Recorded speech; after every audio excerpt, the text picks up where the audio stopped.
Welcome to the Interdisciplinary Collaborative Workshops Public Scholarship and Teaching Fall Series. My name is Melinda Lindquist, and I'm an Associate Professor of History at the University of Minnesota Twin Cities. I am one of the ICW organizers, along with Ron Aminzadi and Haider Tun, and I'm excited to welcome you to our first fall workshop, Art and Protest, Voices and Visions of Artists from Atlanta, Washington, D.C., and Minneapolis. Before I introduce today's event and our amazing panelists, I want to invite you to join us every other Friday at this time for a wide-ranging series of workshops. Our next event on Friday, September 18th, will take up the issue of higher education in prison.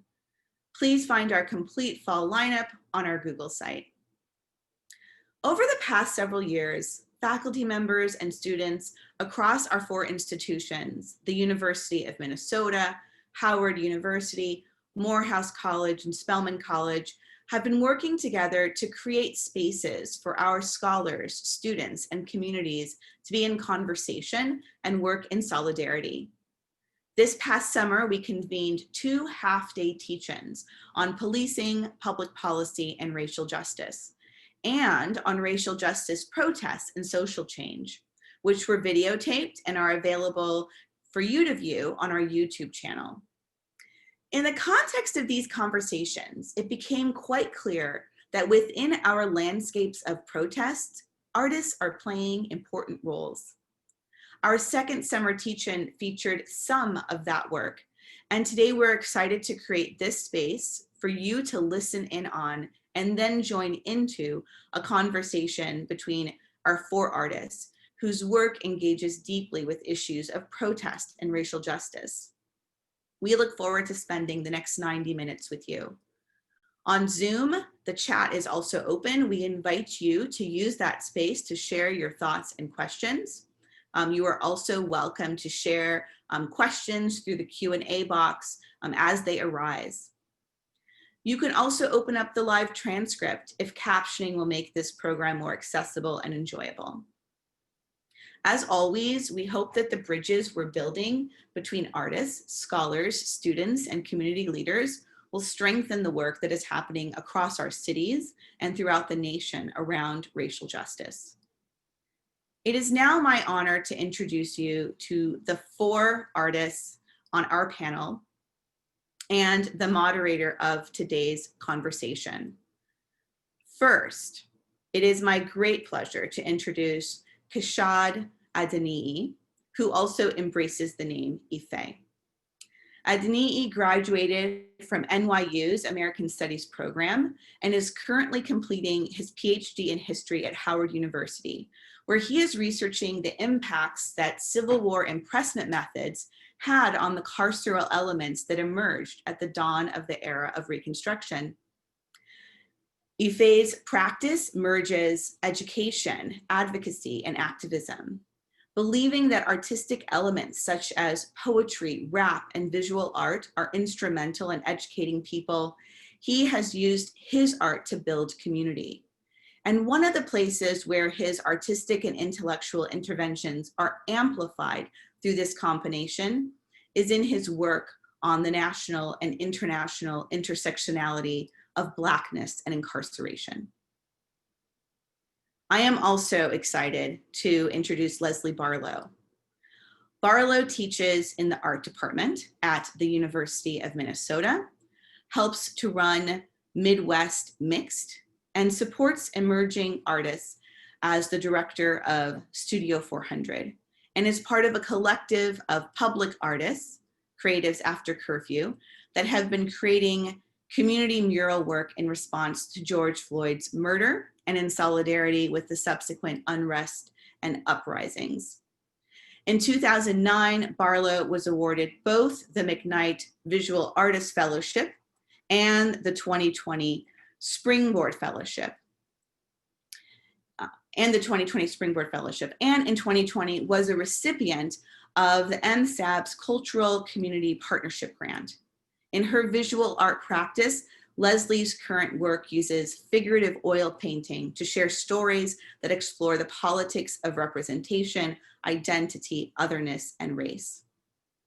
It is also with great pleasure that I introduce Shanell Kitt, who received her Master's of Social Work degree and Master of Fine Arts degree in Studio Art Painting from Howard University.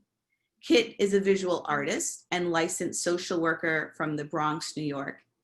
Kitt uses art as a tool to assist in the healing process and has facilitated several self-expression through art workshops in Washington, D.C., New York City, and Maryland.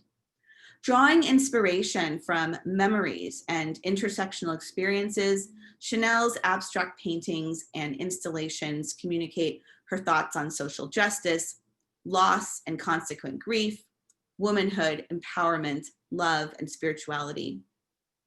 We are also delighted to have Cosmo Whyte with us today.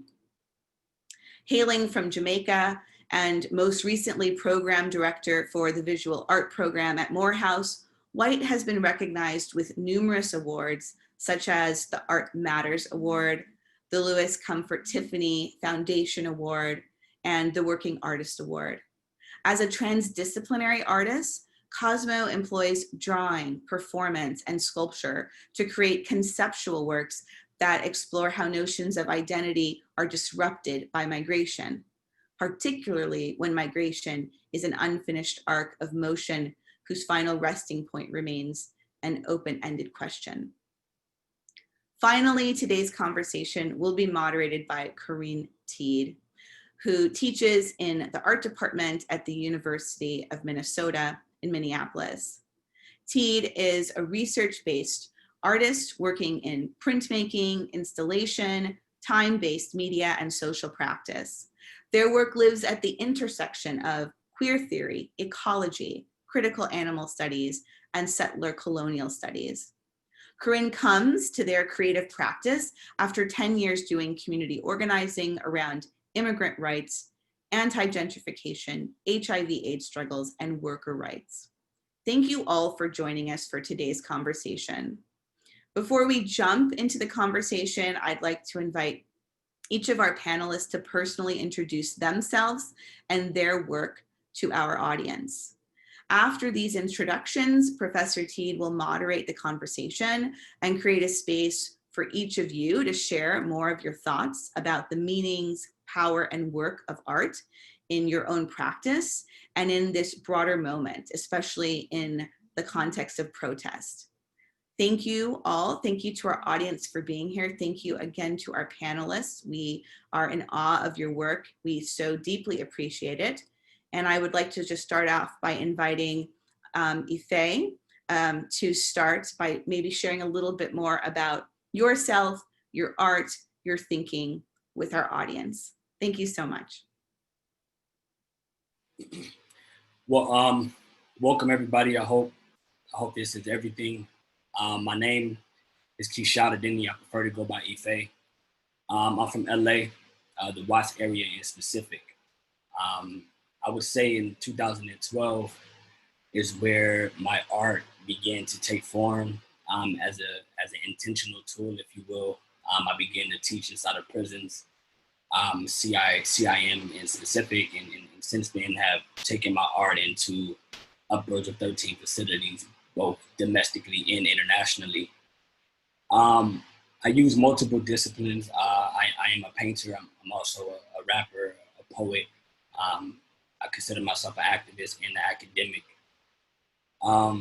Today, the work that we're going to be looking at is my work, obviously, that focuses on painting, visual arts. And I think with my foundation being history, I try to use my art as an entry point to historic moments where the carceral state converged to either kill or to use carceral spaces as a way to suppress movement, as a way to suppress voice. And so you'll see that my subjects, whether that be Angela Davis, Asada Shakur, Khalid Broader, or areas like Attica Prison where historic movements have taken place, what I'm attempting to do essentially is to hold the state accountable for its impact on these particular spaces, on these particular people's lives, while also attempting to take us back and think about the ways in which some of these people responded to these moments. For me, it's critical because when we're dealing with protests, when we're dealing with the current plights in this particular moment, I think we have to be intentional about the next steps. We have to be intentional about what's to come after this. And I think much of that is contingent upon, and I think our history gives us context as to what not to do. I think it also gives us context as to what has already happened, what has already been tried. And I think without taking history into consideration, we find ourselves in positions where we take on methods or approaches that keep us in a perpetual space. And I think that's my why as an artist. Also considering my audience, coming from a space like LA, coming from a place like Watts, I hope to bring those type of people into the fold and to have those type of critical discussions, not only on the ground, but also in these classrooms with people who are maybe further away from those particular spaces.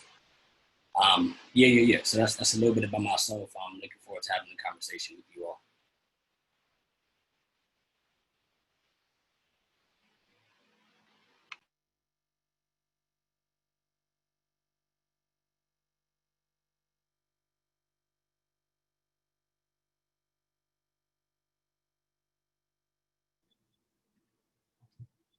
So I would now love to invite Leslie Barlow to introduce yourself a little bit further for our audience.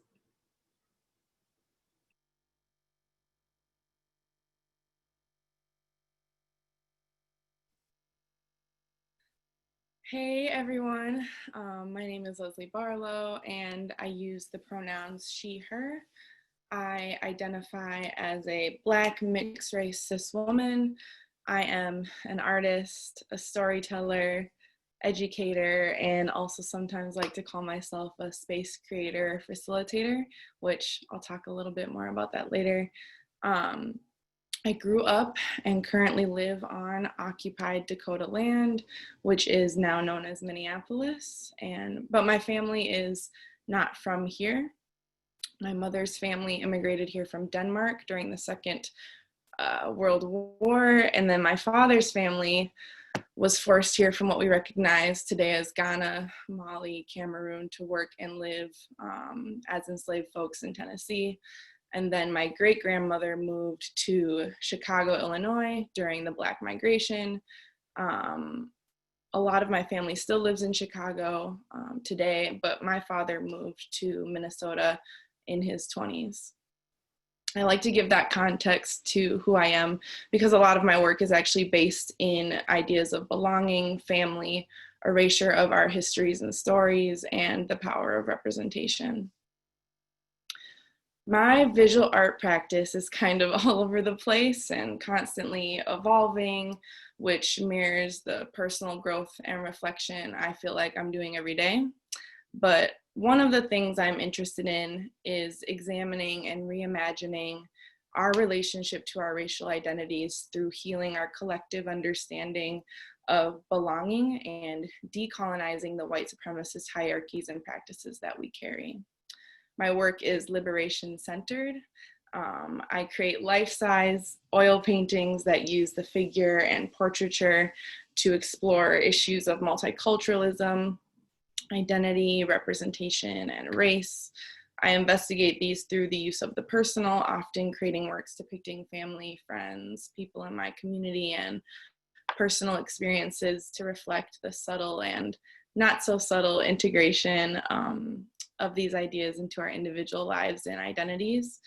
And I put emphasis on representing the person and the body because that is where our trauma is held.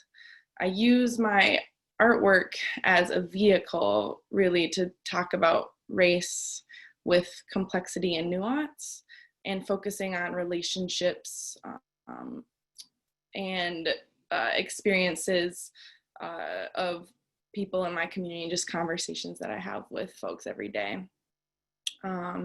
It draws from feminist theory, post-colonialism, critical mixed race theory, and the politics of representation. And my goal is to get some eventually identifiable Afrofuturism in the mix, but because that's always on my mind.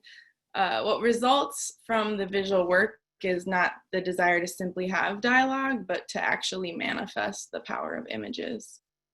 My art practice is involved in other ways of like creative engagement in community, and this happens in the classroom, in community. I currently teach painting and drawing at the University of Minnesota, and in the past I've taught at other colleges and youth organizations. I want to shout out one of them right now, Juxtaposition Arts. It's an incredible art organization. Please look them up. They do amazing work.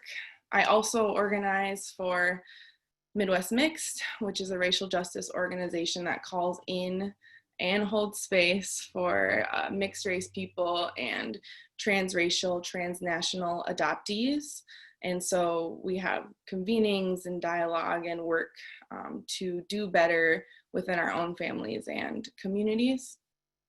And then in 2019, out of years of seeing and experiencing personally the desperate need for BIPOC artists to have supportive community and pathways and sustainable careers in the arts, I started a program called Studio 400, which is an intentional, intersectional, subsidized studio space for BIPOC artists, BIPOC emerging artists, and it has programming and mentorship opportunities kind of embedded through it. So I can expand upon that a little bit later, hopefully, but I guess I'll just stop there.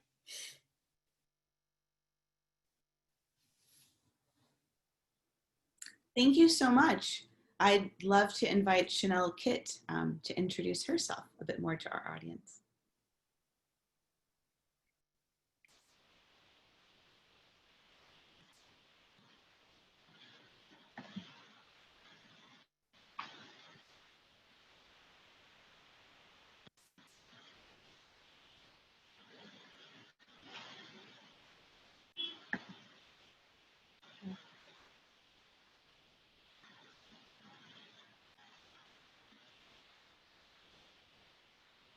Can everyone see me? We can't see you right now, Shanell. Okay, let me try that again. I'm sorry about that. No problem. Okay. How about now? Yes. Okay. I'm sorry about that quick frozen moment. Hi, everyone. My name is Shanell Kitt. I am a Black woman, visual artist, and queer identifying social worker from the Bronx, New York. I'm currently in the Bronx right now. I'm actually in my childhood home, so there's a lot of memories here for me. Thank you for the introduction, and thank you, ICW, for this opportunity. As stated earlier, I recently graduated from the Howard University Department of Art with my Master of Fine Arts in Studio Art Painting. And my thesis was utilizing art as a tool in the healing process. And my work for my thesis began when I was at Howard for my Master of Social Work degree, where I was focusing on direct practice and mental health settings. And during that time, I realized during internships that people, they express more of what's deep inside through art. So one example, I had a client who was mute most of the time we would be together, but I knew through art that he was expressing deep emotions, and it helped us to build a therapeutic relationship. So from that time, I started that program in 2014, and that was also when I started painting. I started the program in August, and I started painting in January of that year. And ever since then, I began intermingling art into my practice. I've always been creative, and my creative expression mostly came through writing poetry or stories, especially when I was younger. And then also I began to express myself creatively through clothing. But in January of 2014, I started seeing visions in my mind of paintings, and I didn't know what else to do except go to the art supply store and pick up some paintings and, pick up some paint and canvases. And the first painting that I created was called Whisper, and the colors featured in that painting were red, blue, and yellow, of course, the primary colors. And I, ever since that day, I've created well over 500 paintings. And during my fine arts program, I started getting into assemblage and installation, and particularly memorial installations. And during one of the winter breaks, I came back home and someone in the community had passed away. And usually when someone passes away, there's a memorial that is created. And I noticed it was positioned near a mailbox across the street from my home. And the elements of the memorial stood out to me more than ever before, because I was more aware of the different principles and elements of art. And seeing that in the memorial inspired me to create my own memorials. Also in the year 2014, my father passed away, actually the same day school started. And we created a memorial for him. And I knew that part of my artistic practice would be creating memorials that represent loved ones who have passed on. And recently, I'll show you all a little bit later, I created a memorial honoring Breonna Taylor. And I've also created a memorial altar to honor my great-grandmother. But most of the memorials I've created have been dedicated to my father. But my focus in my art practice is expressing social justice, which is one of the social work core values, but also expressing my thoughts on loss and grief, which is something that I battle with every day. And I know many of my family members and friends also battle with grief and loss. And for me, art has been a way to feel more in control of those emotions. But also womanhood and empowerment, love and spirituality.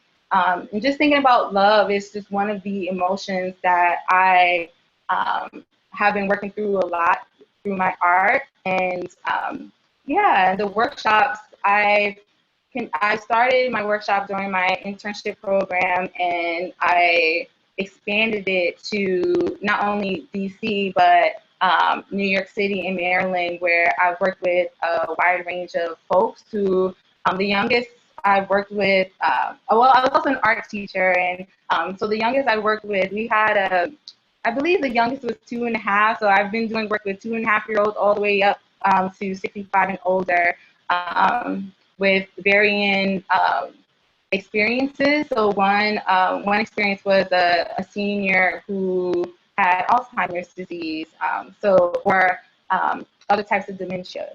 So I enjoy taking art and putting it into social work settings, and I enjoy seeing how others who may not identify as artists, how they absorb their own artistic practice and own that.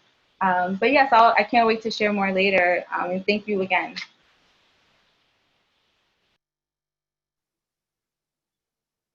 Thank you so much. Now I'd like to invite Cosmo White to continue to introduce himself to our audience. Hello, everyone. Thank you for having me, ICW. And I'm speaking to you from my studio here in Atlanta. So I'm a multidisciplinary artist who employs drawing, sculpture, and performative photography to question and critique identity constructions in the representation of migrant people. For me, this always starts with an interrogation of my own experience of migration. And I use this interrogation to question colonial constructs of masculinity, race, and belonging. My work is organized into distinct but closely related series or bodies of work. Each series allows me to focus on different issues, but they all come together to tell a specific story. For the purpose of this theme and this talk, we'll be focusing on one series of my work and one piece in particular, which I think best embodies the theme of protest and art. And that is a series called Breach. And that series is made up of, is based on a set of archival images of protests across the Black diaspora. And I was really interested in the myopic way in which the media talks about the role of riots within a liberation movement. And so the aim of this body of work is to force the viewer to have a different kind of relationship to these images of Black liberation, specifically to have a tactile relationship to this kind of imagery of Blackness. So you have to walk through the image, you have a tactile experience. The image literally drapes over your body as you enter into the exhibition space. So they're all site specific, and they're all placed at the entrance of the exhibition space and requires the viewer to breach the image. And then once you've entered through that image, and you're on the other side, you can see the full breadth of the image, and then you have to start having a dialogue with the image that you've just passed through. So I look forward to having a deeper conversation on the piece and having a conversation with the other panelists here. Thank you. Thank you everyone for those incredible introductions, and I'm so honored to be here in conversation with you all and to discuss this impactful work that you're making and the contemporary and historical relationships of art and social protest.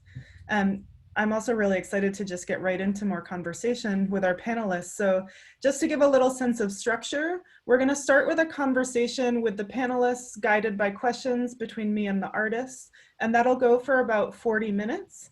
We're going to then take a 2-minute break before we move into public question and answer session around 2 p.m. This break will be a great time to think through a question that you may want to ask, and you can share it with us all again in the chat on Zoom or in the Q&A section. If things come up while we're going through this, please feel free to share questions as we go, but we won't be going to public Q&A until after we have a chance to go through some of the questions. So I'm going to ask the first 2 questions, and we're going to start with, the first question is, can you tell us more about how you as an artist and your practice is informed by contemporary and historical protest? And we're going to turn to Shanell first for her answer to this question.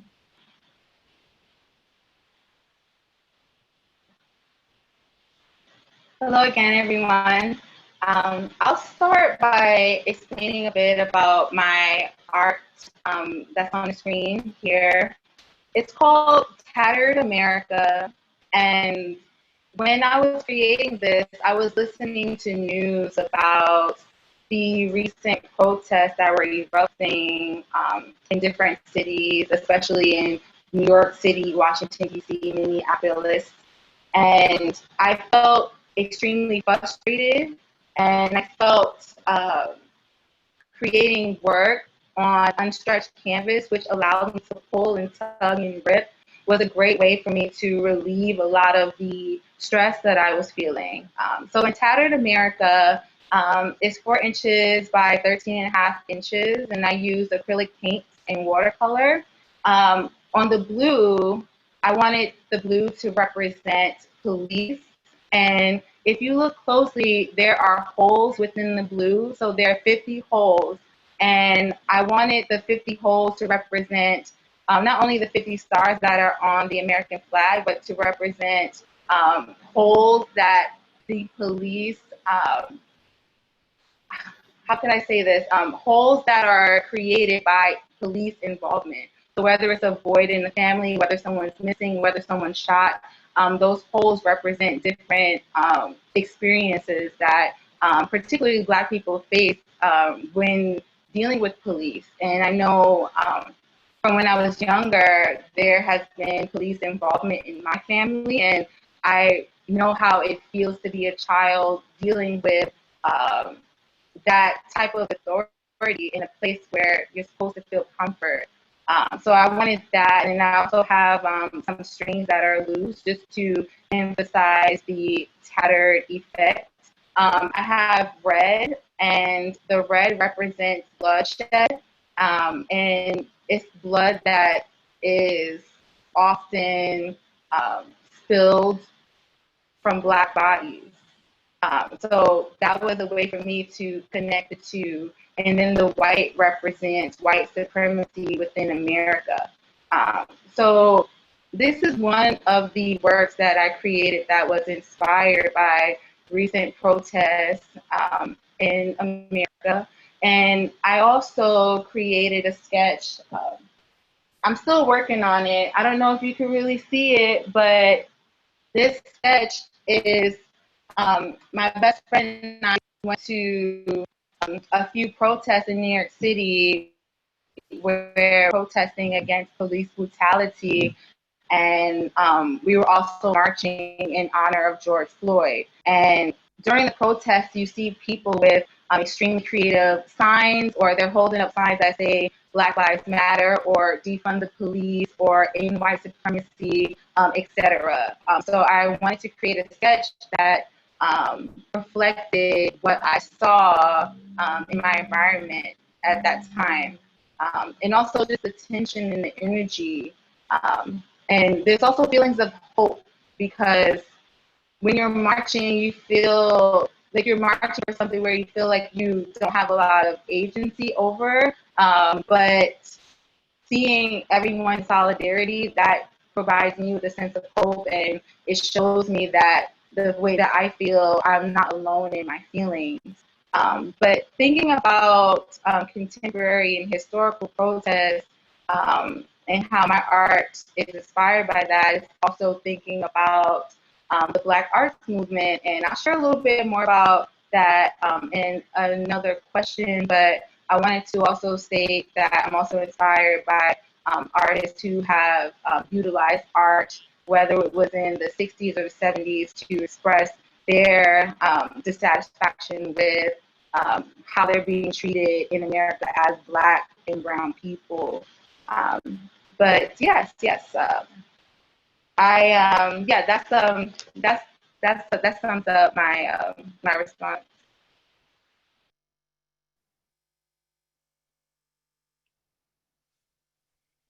Great. So let's hear from Ife next.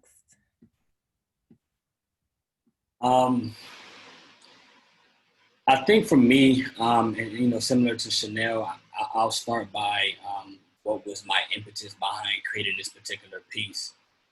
I think for me, first and foremost, as I stated earlier, being that a lot of my work is within, the area of the carceral state, the first thing that I did when trying to come up with the concept for this particular painting was I was rereading Angela Davis' If They Come in the Morning, which is a book that has like a collection of other activists, people who were held down by the state, and essentially they're talking about their experiences, of being incarcerated. She's obviously continuing to build upon her theories as it relates to abolition. And James Baldwin has an introduction in that particular reading. And on the right side of this painting, it's a poem that I have that to me that was inspired by some of the things that Baldwin was wrestling with, and how he was understanding the ways in which America is ours as Black people, as Indigenous people. And so the poem is kind of, thinking about that particular thread. And then on the left side of this piece, you have a series of newspapers,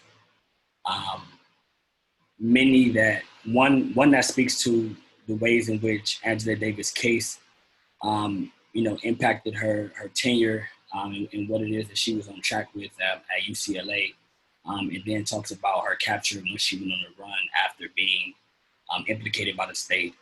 And then I think the most important, for me at least, when answering this question is the newspaper article that is named Free Our Sister.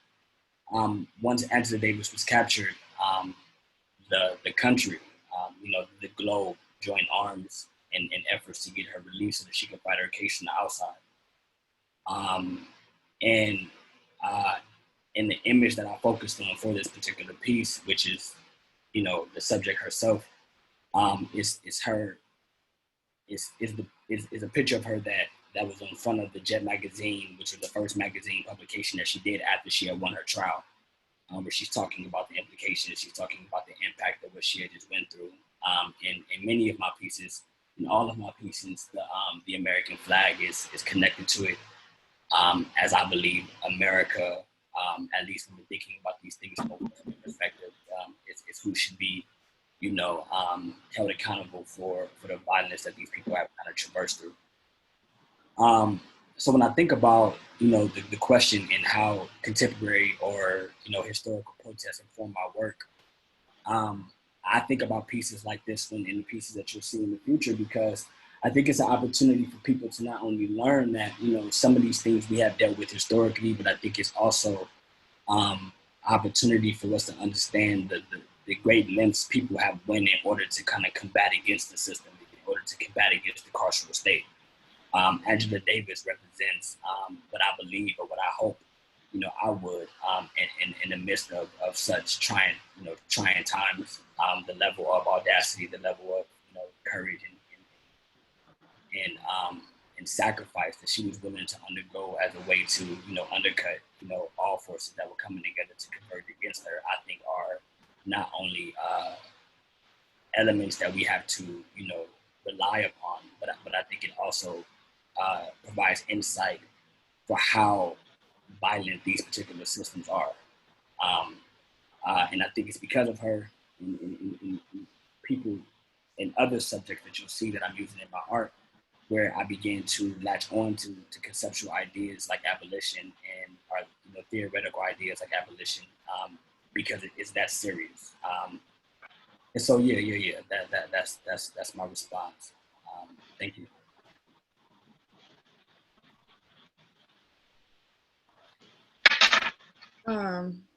So I was just asked to jump right in, and I think first what I'll do is describe a little bit about what you're seeing here. This is a community mural that was made in Stevens Square neighborhood of Minneapolis, and the text that you see, there's a word that says persist in clouds, and then on one side of coming out of the person's mouth, you see silence is complicity, abolish racism, and then a question: what kind of ancestor do you want to be? So when thinking about this work and other work that I've done, and thinking about my practice and how it's been informed, I think it's critical for me to acknowledge the folks that have come before me and that have made space for me to be able to talk publicly and openly about these kinds of issues and make this kind of artwork. So artists like Kerry James Marshall, Charles White, definitely, McElwain Thomas, Adrian Piper. Everything I create and share are born from ideas that are not my own, but knowledge that I have sought out and gained over time. And there are so many Black, queer, trans folks that are leading in Black liberation and justice movement work and have historically bore the burden of that work. I just see what I'm doing as a small part of that and in solidarity with that labor. Well, I've been interested in sharing stories that are from my own community in my artwork. There definitely was a shift that happened in 2013 when the Black Lives Matter movement became publicly known with the hashtag. And that's when I began to feel an urgency to commit myself to justice work, both in visual art and then in other areas of my life. So when we speed up all the way to the present day, George Floyd was murdered by police 3 blocks away from my house. So I cannot put words like fully to how I am feeling, except that I know that you all are probably also experiencing both personal and collective trauma related to that and the result of the destruction of Black lives in public space. The first week of the uprisings that were forming in Minneapolis, myself and a number of other artists got together mainly to grieve and hold space for each other, but also to talk about in what ways in real time we could contribute to what was going on beyond, of course, protesting, marching, sharing resources like water, food, and just the other ways that we were extending ourselves. We knew we had these other types of storytelling skills, and we wanted to do something with that. And so many of those artists were muralists, and I was not. Like I said, my background is in oil painting and more of a studio-based practice. But we all decided that we would work together to share narrative strategies, skills, and material resources like paint and brushes to make art all around the city.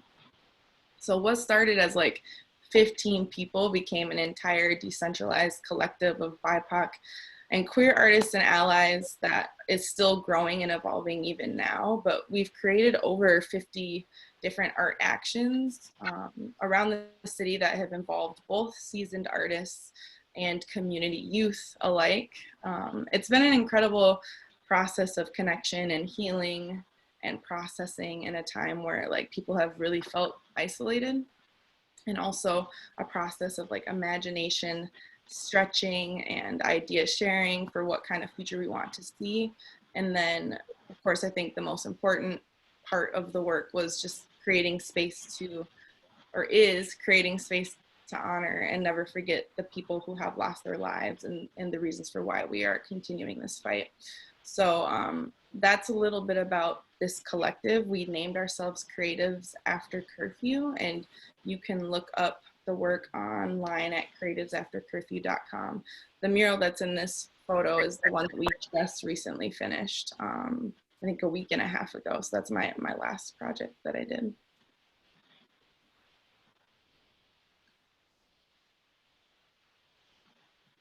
Oh, and this is just another painting that I made, but we don't have to talk about that. I feel like I'm already taking up a lot of time.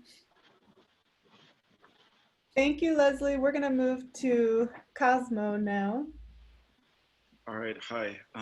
So this piece is called The Fire Next Time, an ode to Baldwin. And it was fabricated in partnership with a collective called Heckler. And it's made of nickel-plated brass beads that are all hand-painted, individually hand-painted to create this image. And I was doing this was created last year, and for some time now, I've been doing this research in which I've been combing through archives, and I have a huge collection of all these archival imagery that are in some way or shape related to this notion of nation building. And I view protest as an aspect of nation building, of a nation reconciling with its inequality and its sins and all of that stuff. And so I have these collections of these various protests from all over the world. And this one is specifically set in, based on the 1981 Brixton Riots. And I was fascinated by the Brixton Riots because last summer I got a chance to travel, and I was doing all this research, some of it personal, talking to family members who are part of the Windrush generation. And then some of it was just combing through these different archives. And the riots kept coming up. And Brixton is a place that is very dear to West Indians in England. And you go to Brixton now, it's heavily gentrified and all of this stuff. And I kept thinking about the violence that is embedded, the history of violence that is embedded in a space that gets glossed over through the process of gentrification and all of this stuff. And so I came back to the States, and this particular event was heavy on my mind, and I knew I wanted to create a piece that, in order to get to the rest of the show, you had to pass through this physical piece of work. And so you'd feel the weight of these metal beads on you as you walk through the space. I think the next image may show someone walking through the image. But one of my concerns as things started to progress, particularly as we're seeing riots now, is the kind of myopic way riots are talked about in the scope of protests. It's always seen as outside of protests, when I feel like riots are an indication of some of the ills of society. So it can, instead of us thinking of it as just lawless individuals, it could point to food insecurities in neighborhoods, just the overburden of systemic racism and police brutality. And so I was trying to think of different ways of engaging with the history of riots. And it's important to me that the image never shows Black violence or violence being inflicted on the Black body. So it's not perpetuating that kind of violence. It's important to me that there's a level of ambiguity within the work, that this could be Watts, this could be London, this could be, this could be a number of different places within the Black diaspora. And so it becomes, it's not tied specifically to a location or a time. So that was important for me. Thank you, Cosmo. So this first set of questions has brought up so much of honoring community and elevating community and community history. And we're gonna move to our second question now, which is, do you all understand your art as a form of expression or of protest? So a form or expression of protest. And we're gonna start this question with Ife.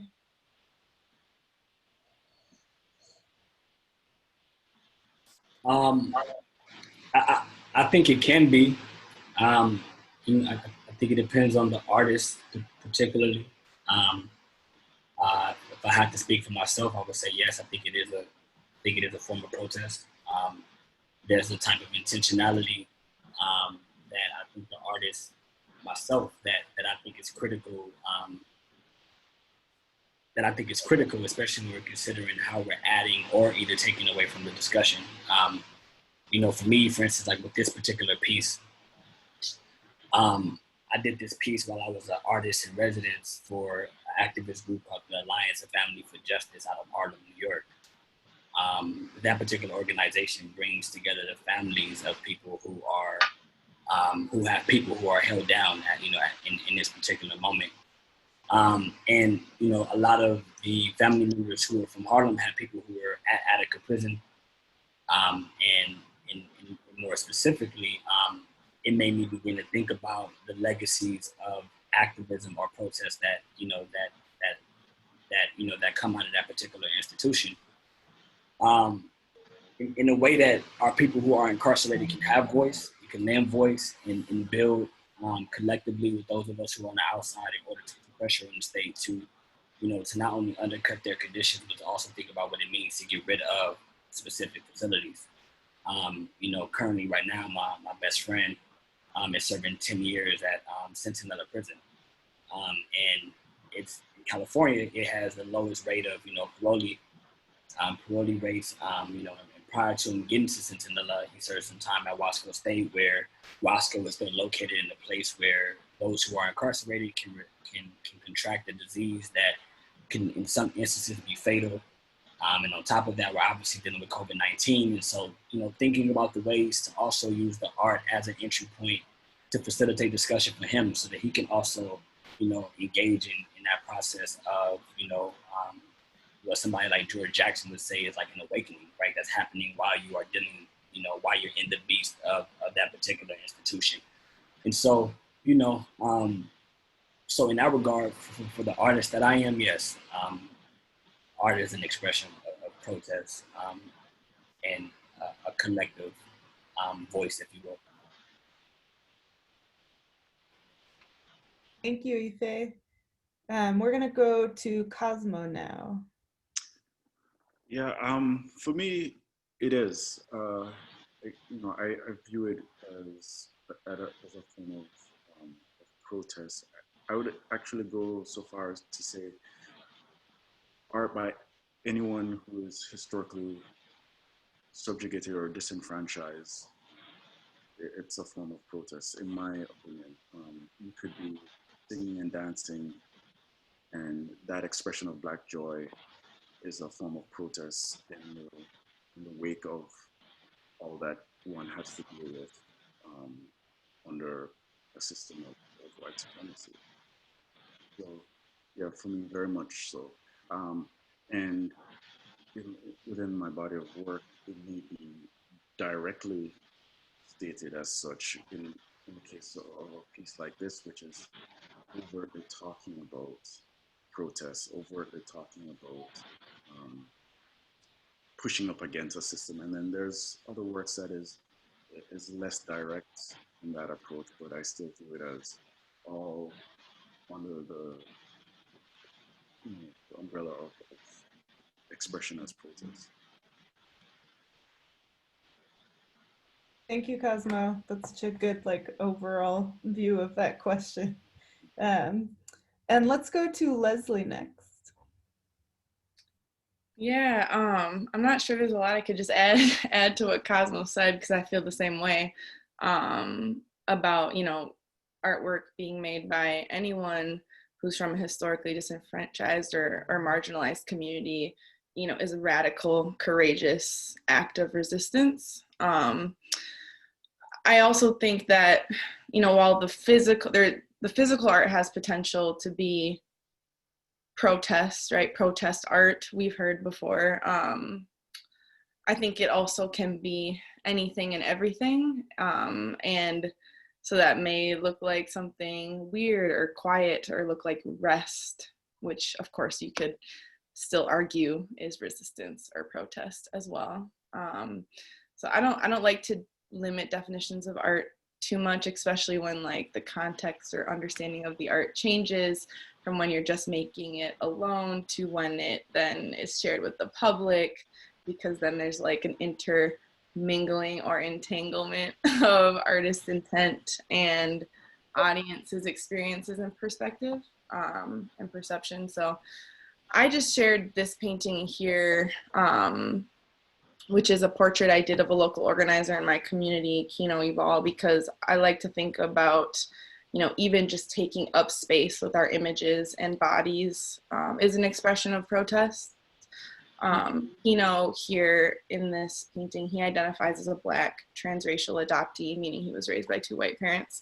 And this painting, as well as others from this series, explore racial identity development, information, and the complexities and layers of how we understand ourselves, and how those understanding of ourselves combat the limited representation and kind of hierarchies and categories that have been created for us.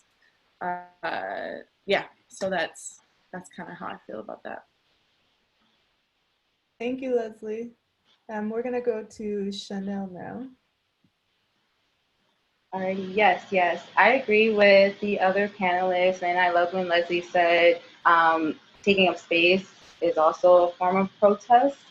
I shared this digital photograph. I mentioned earlier, my best friend and I went to a few of the protests that started in New York City after the death of the murder of George Floyd and against police brutality.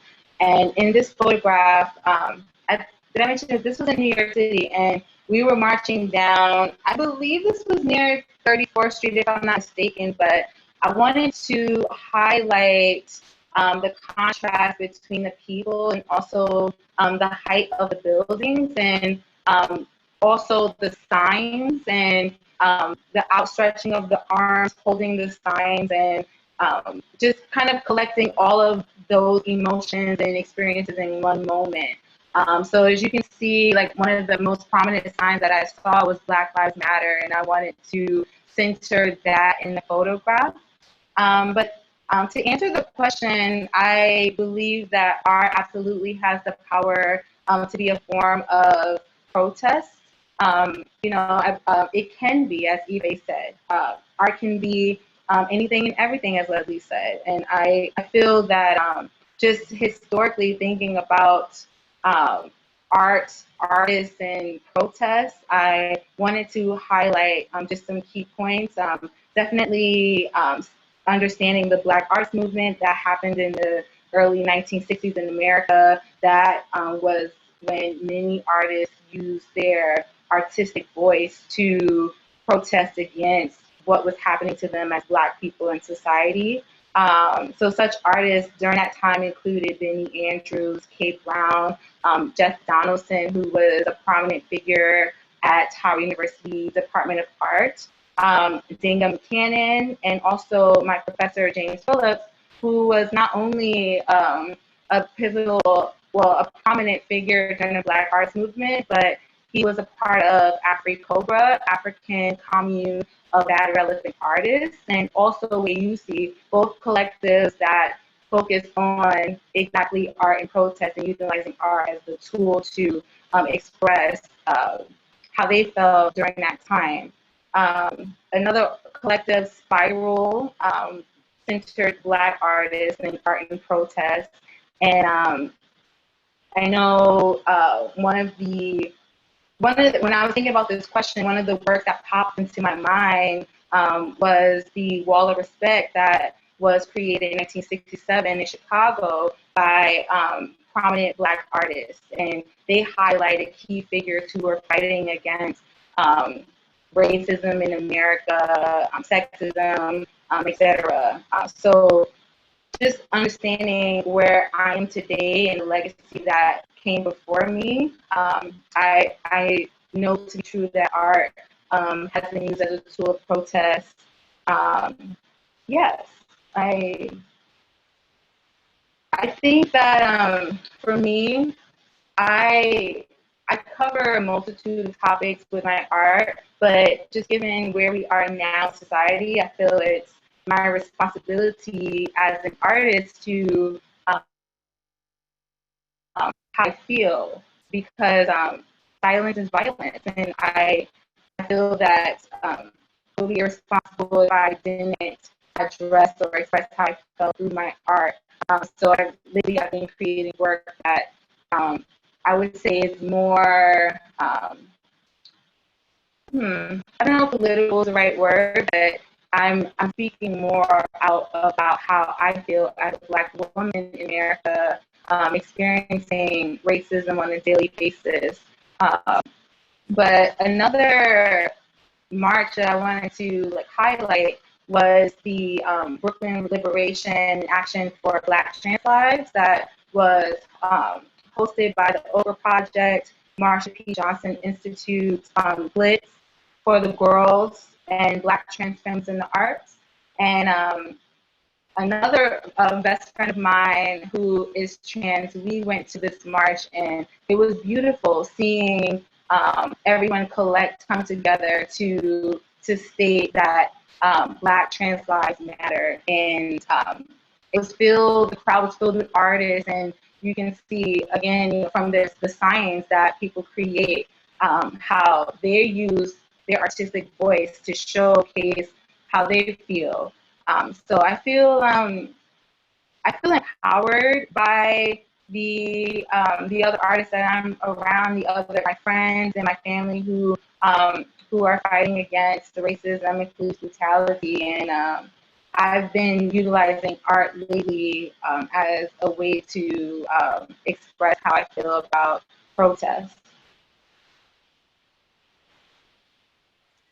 Thank you all so much for this broad range of answers. The notion of art as honoring legacies of rebellion, of honoring abolitionist movements, of collectives, of mutual aid, so sharing resources at times when institutions, people who are controlling the money are not offering resources to artists of color, creating community-owned platforms, to Black joy as protests against white supremacy and taking up space. building community power. And I love that Shanell ended with the art of the protest sign, which is something that so many people have taken into their hands so strongly this summer. And I want to give people a break to think of questions, and also want to encourage the artists in our panel to think of questions you might want to ask each other if there's something that is like has come up from what everyone has shared up to this point. So before we take a break, if one of you has a question you want to ask your fellow panelists, I want to give you a chance to do so now.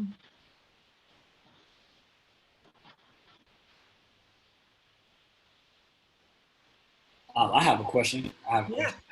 It's for Leslie. In your mural, you had a question where you asked what type of ancestor you want to be. And I wanted to know, how do you define ancestry? Is it a living idea for you? Is it generational?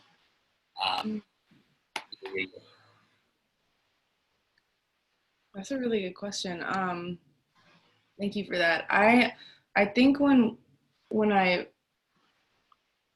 wanted to include that question in the mural, I was more so asking folks to engage with what kind of legacy they are leaving, right? On what kinds of actions they are making in their communities, in their families, and in their relationships, whatever, what the impact of those things are, right? To just think about their legacy and if it's important to them, right? So when thinking about the moves that my own ancestors made to get me to a place that I can be doing the things that I'm doing, the ones that I do know about and the ones that I don't, those things are very important and critical to who I am as a person, and just to think about how can we move through the world with thinking intentionally about the choices that we are making, and also working towards the future that we want to see actively instead of just saying, doing. Thank you. Thank you, Ife and Leslie. We're going to take a 2-minute break now, just to give attendees a chance to put their questions in the Q&A. And if you want to stretch, if you want to get a drink, or anything you need right now, we'll start again at 2:05.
Hey all, so we're gonna start, we have a question from one of the attendees here, which is, where can people who want to begin using art as an outlet start?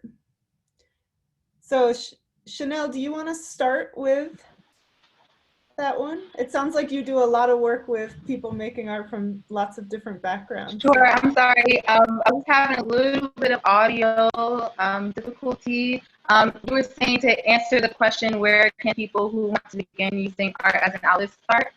Yes. Oh, okay. My opinion would be, if you want to begin using art as an outlet, go to the art supply store, pick up some paints, start with primary colors. You can get red, blue, yellow, get a black and white, pick up some paint brushes and get canvases. You can even find canvases by the pack, or if you want one large one, however you're feeling. But I would say dive right in, go right for it.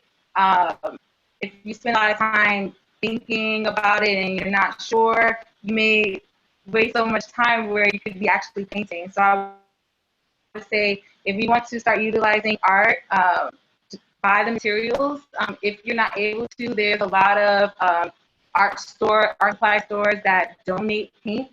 I've had paint donated to me by Golden Artist Paints for my thesis, and etc. Or you can ask like friends and family and say, ask them if they can support you as you get started on this new endeavor. But I would say, hop right in, go right for it.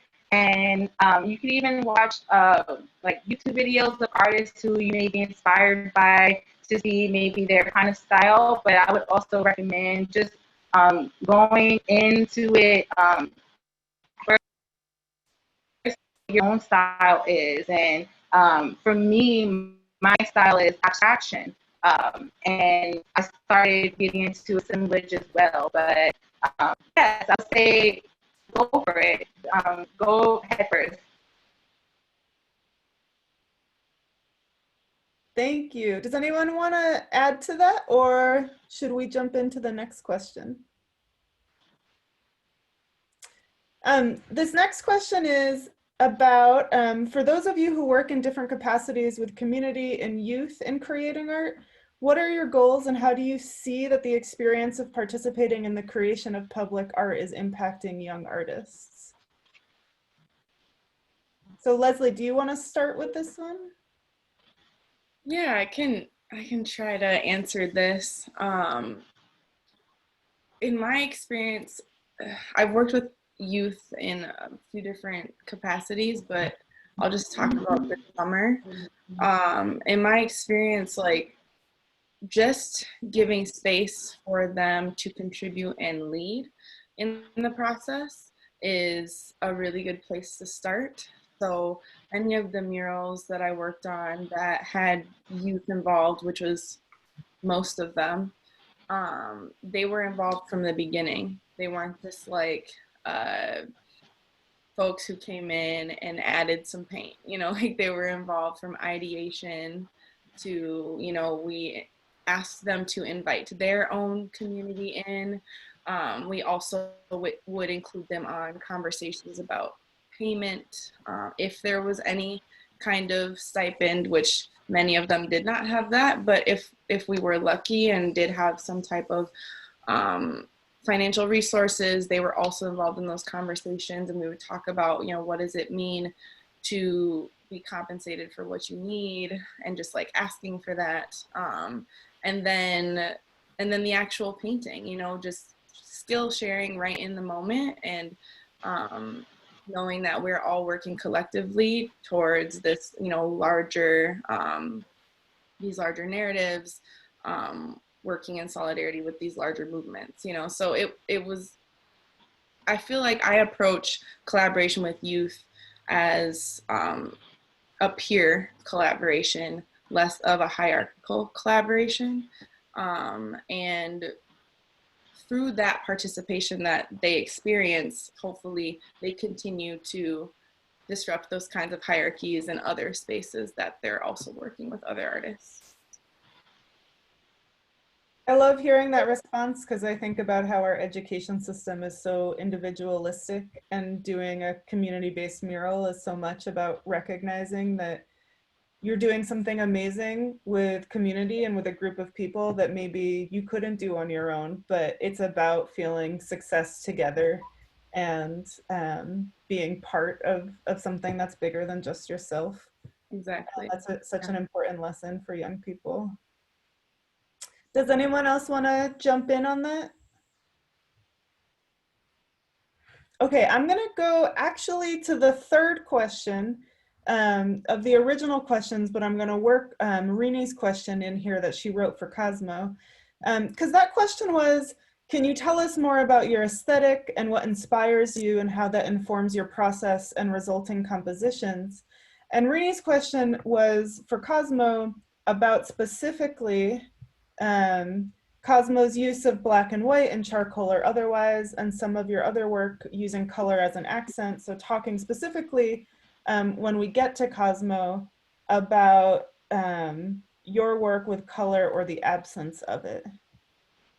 So we're gonna start here with Leslie and then go to Cosmo, Shanell, and Ife in response to talking about your aesthetic and what inspires you and informs your resulting compositions.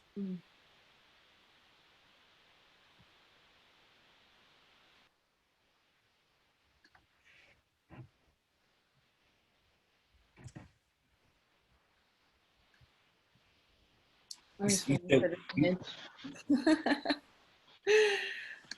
can actually just start talking because the image will pop up at any point. We can get going.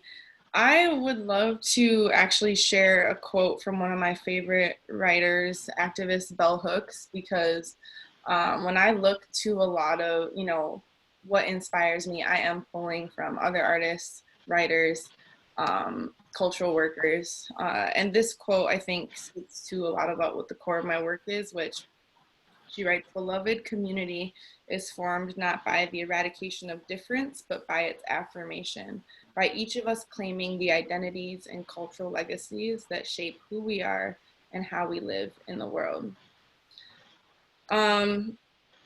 So yeah, that quote means a lot to me, and I create my work in response to my own conflicted feelings of belonging and privileges and challenges as a Black woman with mixed ancestry, which are, of course, then compounded by the limited representation of diverse narratives by and of people of color in the Western art canon and popular culture. And I believe that stories connect the past, present, and future, and see value in the visual representation of historically marginalized stories and identities. And I like to find home in visual explorations that challenge these superficially simple narratives and change our perceptions of family normalcy, and try to push back against the visual culture that's born in white supremacy that leaves little room for these complex representations or, non-binary ideas. So what you see in my work oftentimes is kind of this juxtaposition or collision of different storytelling mediums and materials in my work. So whether it's photography, quilting, painting, and actually recently I've dabbled in some like video documentary work.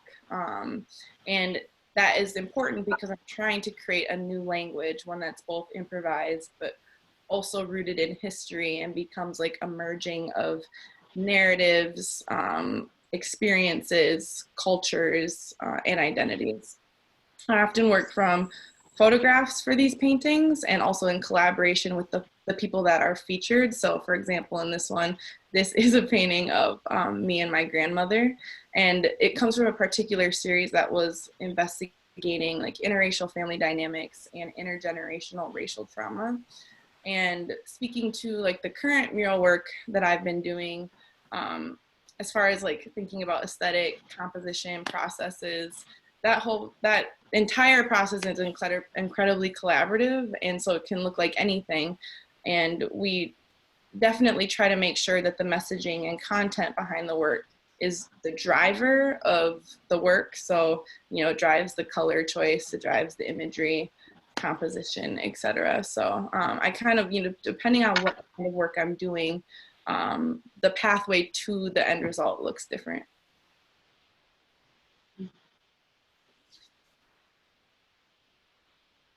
Okay, thank you so much, Leslie.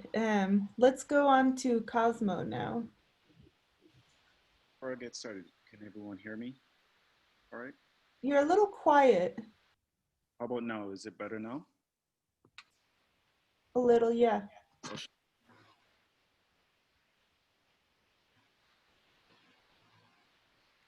So being multidisciplinary in practice, it allows me to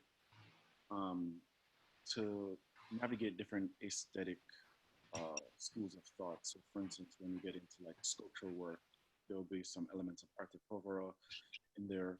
But specifically talking about the drawings and then the Breach series, there's certainly with my drawings, I found comfort in charcoal, working in charcoal, somewhere between undergraduate and graduate school. And there was an immediacy to that mode of working where I could get to the point quickly. And then with the use of color, I became very, very specific conceptually with what the color would signify. So you'll see within, if you were to look at my body of work, if you were to see the drawings and then these Breach series, you'd see that there's gold represented throughout the works. And coming from the Caribbean, that has been a region that has always been defined by the search of gold. When Columbus first arrived, he was looking for gold. And then over different periods of colonization, whether it's under the Spanish or in the case of Jamaica, the Spanish and the British, gold came to signify something different. At some point, sugar became gold, and then banana became gold. So it was always a region that has been defined by the search of gold from outside entities. Can you not hear me? Can you all hear me? Yeah, we can hear you now. Okay, great. Yeah, so I'll just recap. It's been a region that has always, the Caribbean has been a region always defined by gold. So the representation of gold in the work is alluding to that historical pursuit of gold by outside entities. And then also about the contemporary use of gold within Caribbean culture, how gold has been a means of reclaiming self-worth, whether it's through jewelry, through gold bling with grills and that kind of stuff. All of this as a means of reclaiming self-worth. So that's part of the reason why the gold is represented in the work. And by having it primarily black and white, it really, when the color is introduced, it really brings it into focus and forces the viewer to start questioning, okay, why is there color here? And yeah. Thank you, Cosmo. We're gonna move to Shanell now.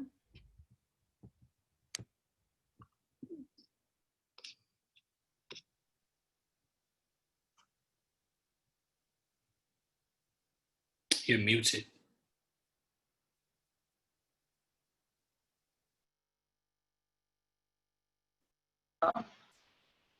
Hello?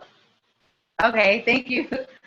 This painting is Destination. It's acrylic paint on canvas, 16 inches by 20 inches. And it was featured as one of the paintings in my thesis, where I did a lot of research into symbolism, particularly circles. And I wanted to incorporate circles into this painting to represent completion, wholeness, revolving. At the time where I was creating my thesis paintings, I was experiencing a lot of transitions in my life, and I knew what my end goal was, which included graduating, which included completing my thesis, and I wanted to create destination as a reminder to myself that I will reach the destination of whatever my goal is, whatever my dreams are. So in thinking about aesthetics, I consider balance a lot. I consider light source. In a lot of my paintings, I established light coming from the top left. And as you can see on the orbs or the spheres or circles, there's light that's established. And for me, light is in my heart, light is all around me. We absorb energy from the sun, and I wanted to make sure that in my paintings I express that in an abstract way. So also I'm thinking about aesthetics. It takes labor to build the aesthetics, to build the composition. One of my professors in school, Professor Phillips, he said that art is, there's no such thing as art for art's sake. So for me, there isn't just a conversation about aesthetics. It has to also be what is the meaning behind this work? Why did you do it? What inspired you? So I shared a little bit earlier about some of my inspirations, but spirituality is a huge inspiration for me, and it informs my process. I pay attention to my intuition.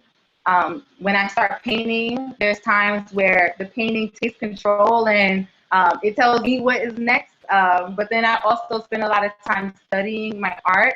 Especially when I was creating my thesis paintings, there would be times where I would wake up in the middle of the night and just stare at my paintings and study them and learn what they're saying to me, learn what they need. So this was one painting where I had to study it. I spent a lot of time just staring at it. Also, just in thinking about it's a huge influence for me.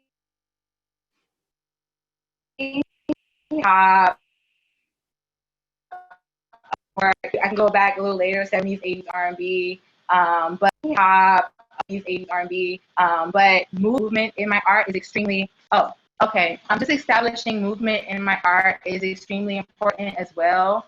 But yes, so just thinking about aesthetic, I also compare that with, or I pair that with the meaning, and I try to create that relationship through color and form. Thank you so much, Shanell. We're going to hear from Ife on this question last, and then we have a few questions we're going to try to get to from the chat before we close up. For me, when I think about, the inspiration behind my art, I think the first thing that I think about is my story. Both of my parents being formerly incarcerated, both of my parents being impacted, deeply by the crack crises. And me growing up in a household where education was not a priority. So much of my journey to the type of consciousness and liberation came at a later time in my life. And at that time in my life, and me pursuing and trying to understand like my purpose and what I was put here for, I came to a realization that I felt like as people were put here to kind of serve. And oftentimes people look at artists, they look at activists, and what they choose to do as commendable, as a type of sacrifice. And to me, I don't identify with that. I don't view it through that particular lens. It's not a sacrifice. It's something that we choose to do. And so then I think about what is needed for people to understand like the urgency behind what we do. And I think parts and elements of our story creates that urgency. And I think that's where my discipline as a historian come into place, because I think there are stories that are happening every day that, that do serve as like an entry point for people to come into the fold, and to come into the movement for liberation. And so I try to pull those type of sources that I think are not only emotionally striking, but offer a type of like comprehensive understanding of just how elaborate these particular systems are. And I think for this particular, piece, and I think about Khalif broader, there's a lot that's happening here, right? You get an indictment on, you know, the foster care system. You get an indictment on the incarceral system. You get an indictment on, you know, the ramifications of mental health and wellness. And you get to see how all these things are interconnected and the role that they play in ushering someone to, you know, a type of experience with violence in the ways in which Khalid did.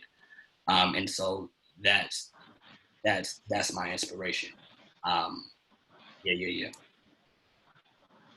Thank you, Ife, and thank you for sharing this piece of Khalif Browder. It's really powerful and fits well thinking through one of the questions we have here. I have 2 questions left that I want to get to, so I'm going to share them.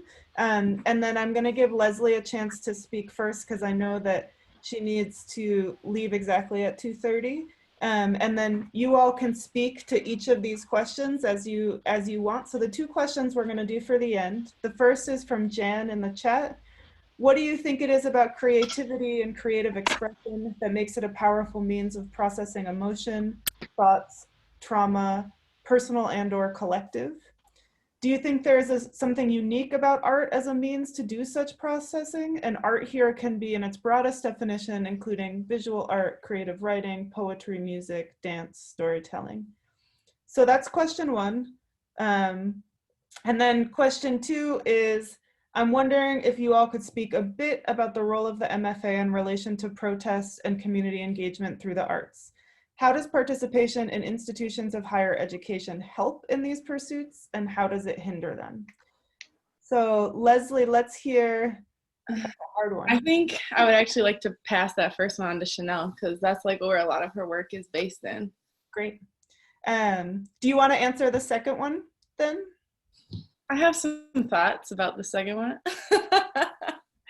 But I don't know. I've been thinking a lot about, in terms of that one, like, you know, how specifically, and this wouldn't be just the MFA, but just how BIPOC artists are interpreted and critiqued through like the white lens. And that would include higher ed institutions like BFAs, MFAs, and like how we have to navigate these structures as artists of color and Black artists and how that impacts our work. I think about that a lot. I don't have any conclusions. I just know that I'm interested in creating spaces outside of those systems for us to create work and thank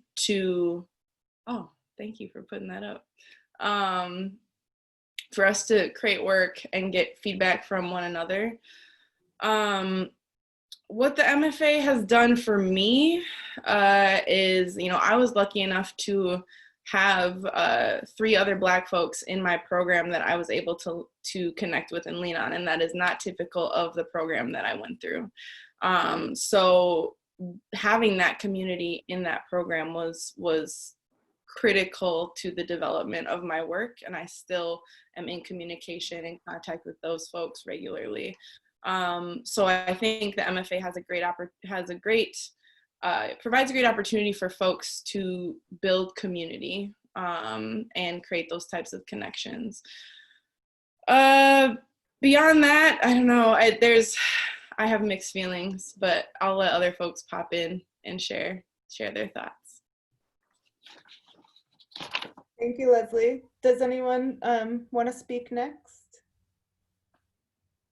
I can talk about the first question where they asked, what do you think it is about creativity and creative expression that makes it powerful as a means of processing emotion, thoughts, trauma, personal, and/or collective? For me, it's the process of creating art. So I'm glad Land Your Junkyard was on the screen. I'll talk about that a little bit and how that process was healing for me.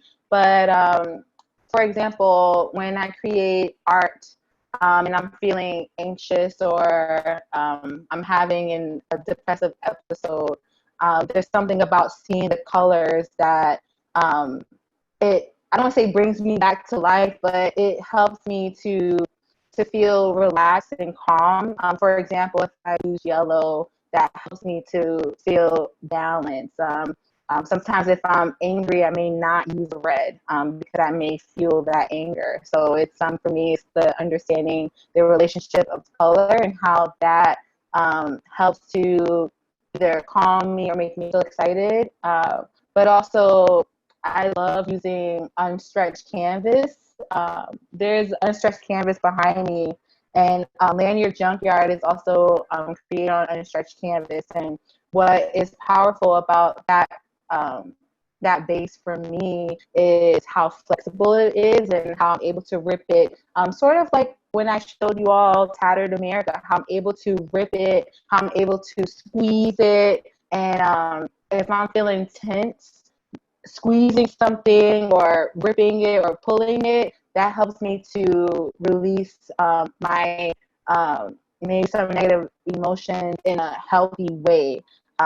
So it's, for me, it's the relationship between like the use of color and also the process and what and how engaged I am in the artistic practice. And yeah. I think I would like to add on to that question also. Thank you for that response, Shanell. For me, I'm an educator, so a lot of my work, if it's not inside of like prisons that are dealing with adults, I'm inside of juvenile facilities. A lot of my students are youth, also. And when I hear that question, I think about pedagogy, and I think about pedagogy specifically because a lot of our experiences with educational systems, and we think about like just traditional prose and traditional forms of expression, a lot of our relationship with those institutions or systems are very turbulent, sometimes even violent. And so I think art, you get to choose your medium. You get to choose your voice. I think that's part of it that makes it so empowering. I think that's what makes it so powerful. Whether we're thinking about poem, we're thinking about visual art, music, whatever those things are. I think part of the reason why it does serve in the way that it does is because the author, if you will, gets to do what they please, and they finally get to exist in a space where they get to choose the language, they get to choose the ways in which they define and understand, color, shape, and ideas. And to me, that's critical. And I think about that with my work when I'm using poetics or when I'm using, newspapers or whatever those things are. I think about the fact that I don't have to worry about commas. I don't have to worry about, sentence structure. I think about the fact that I get to be in front of someone and I get to express to them what it is that I'm trying to communicate, also hoping that it was legible for them. And I think I try to push that, that particular idea to my students who are also trying to engage with art as a tool for their expression also. Yeah. Thank you, Ife. Cosmo, you wanna? Yeah, I will talk more specifically about the MFA question. Mm-hmm. And I think it's important that people of color occupy as much space in many different spaces as possible. So I think MFA can be an excellent space to really develop your voice in a nuanced way. And it's a space, when done right, will essentially give you several years condensed into 2 or 3 years to really shape your voice. And that is really important, because when you are, as an artist, tackling how do you sustain your livelihood, how do you sustain your practice, you're working these different jobs and all of this stuff, you rarely have time in your life to say, I'm dedicating this 2 or these 3 years just to this craft. That being said, you're going to find the reality is that there are very few people of color in these MFA programs. And that's not going to change until there are more people of color in MFA programs. But you have to also realize that now you could go to MFA programs that deal with social practice or other community-based programs, the work is outside of those programs. They're just going to provide you with some kind of approach or pedagogy or theoretical framework, but the work is in the communities. The work is outside of that. So I don't view it as an either or. There are dangers of being in a over academic space, because then you run the risk of talking in a language that is not, that doesn't meet the needs of the community you're trying to serve. But that has to be a case by case, in my opinion. It has to be based on the artist and what is best for that artist. So it becomes a very personal decision. I've met students who I thought, actually, I don't think you need an MFA. I think that would do more harm than good. And others who have thought, oh, you should definitely spend that time in that MFA program to really push it further. So it's a case by case, in my opinion. Thank you, Cosmo. I think that's so true, and want to have more conversations about graduate programs and how to assure that people are getting the support that they need in the programs that exist, and how we're pushing programs to better serve students. But I think that this collaboration between University of Minnesota and Morehouse and Spelman and Howard is so important to some of that process. So I'm so grateful, because I know that behind this conversation, there's all the work of all the artists that brought them to this place to share this incredible work with us. There's all the work of the student workers who have been helping to make this series of conversations happen. There's the amazing Melinda Lindquist, who has been organizing so hard to make this such a smooth and incredible process. So thank you to everyone who came today and to all the panelists. We do want to just share that there are a number of conversations that the ICW workshop will be holding this fall. So you can see the list on the left here of the upcoming workshops. Today was Art and Protest. We have Higher Education in Prisons coming up on September 18th. Voter Suppression, Voting Rights, and the Struggle for Democracy on October 2nd. Environmental Justice, Pandemics, and Health Inequities on October 16th. And you guys can read the rest. I will say that this conversation will be available on YouTube on the ICW channel if you want to share it with others. And again, thank you so much to our panelists for being with us today, and our attendees. And this is how you can find folks online after the conversation. So I'm just gonna, oh, there's no reaction tabs. I was gonna clap, but I guess there's no reaction tabs in a webinar. Thank you, everyone. Thank you. Is there a mailing list for this series that we could look for? Somebody's asking. Melinda would be a good person to answer that. A mailing list. I mean, I think the best way to be in touch with us is maybe through our Google site. And of course, you can always reach out to me and ICW. We have our regular email address, which is icwdemocracy@umn.edu. So send us an email and we will make sure to keep you on all of our lists and continue to invite you up to all of our events. And let me again thank all of the artists for participating. Thank you so much, Karine, as well, for moderating. This was a really wonderful and powerful event. Thank you. Thank you all. Thank you. Thank you. Thank you. Thank you.